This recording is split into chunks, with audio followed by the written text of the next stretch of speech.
What is the most painful exercise that you've ever done? For me, nothing comes close to good mornings. Even if you spend a whole bunch of time doing it and you do a little bit more volume than usual, you're going to be sore. I don't know what it is about it. I've spoken about this before, but good mornings, anything with hamstring related for me is debilitating.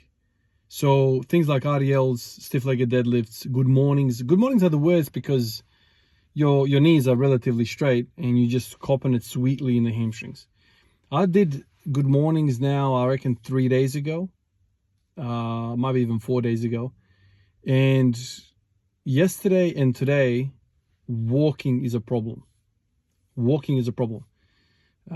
Today I felt like I couldn't kick my leg out in my normal kind of walking gait because the hamstrings they were catching. So I was kind of like walking weirdly. It almost looked like broken.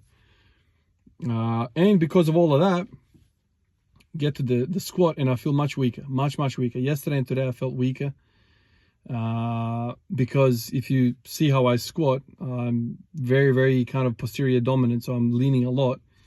And so for somebody that leans a lot and you text one of the primary hip extensors, you're going to feel weak. Like I'm very reliant upon the work of the glutes and hamstring kind of tag team.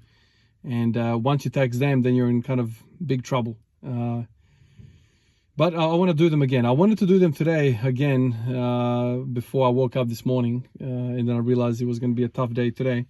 So hopefully tomorrow morning I'll wake up and get some good mornings in again. But good mornings are one of those exercises that, you know, I want to kind of place them in the same bucket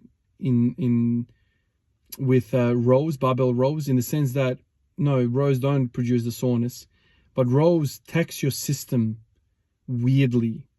You know, they really tax the crap out of the system. And so barbell rows, I guess for no one out there, is a primary exercise. It's always an accessory to the deadlift or to the bench or whatever.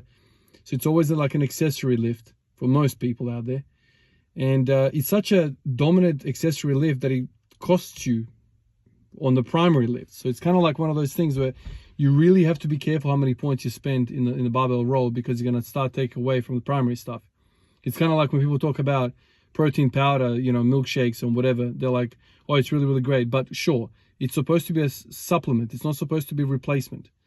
So the same thing with the barbell. It's like you got to be very careful that you don't make it a, you know, replacement exercise. It needs to be a supplement.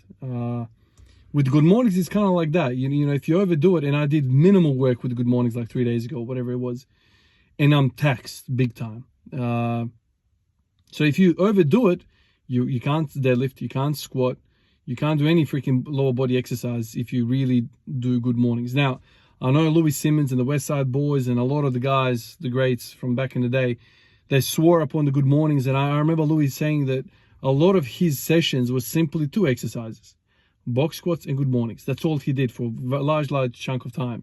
And he had really good results. You know, the way he squats, it's mostly posterior chain, all that stuff. But it's a really good hamstring exercise. Like if I was to do hamstring curls, I could do 1,000,000 sets until complete failure. The next day I wake up and I'm not sore.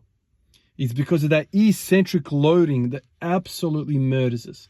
The most amount of damage is caused by the eccentric, the controlling of the weight as your muscle is lengthening. That's where most damage happens. It's just the way it is. Now, I don't know if there's an exercise equivalent to that on the anterior side, like for quads. I don't know if anything like that exists, because I feel like there's a lot of, I don't know, I haven't thought this through, but I feel like when it comes to the quads, there's a lot of, you know, hip flexor limitations. And so, I don't know, I don't think you can get the same stretch, even if you do CC squats, even if you do Nordics, or reverse Nordics, whatever they're called for quads. I don't think you get the same stretch, the same load put onto the quads. Frankly, the only other exercise that really gets me sore is lunges, walking lunges. If you do that for like any length of time, you will get that same stretch, because in a split stance, you know, your pelvis gets locked in, right? One leg is flexing, the other one's extending, and there's like this huge stretching component through the glutes.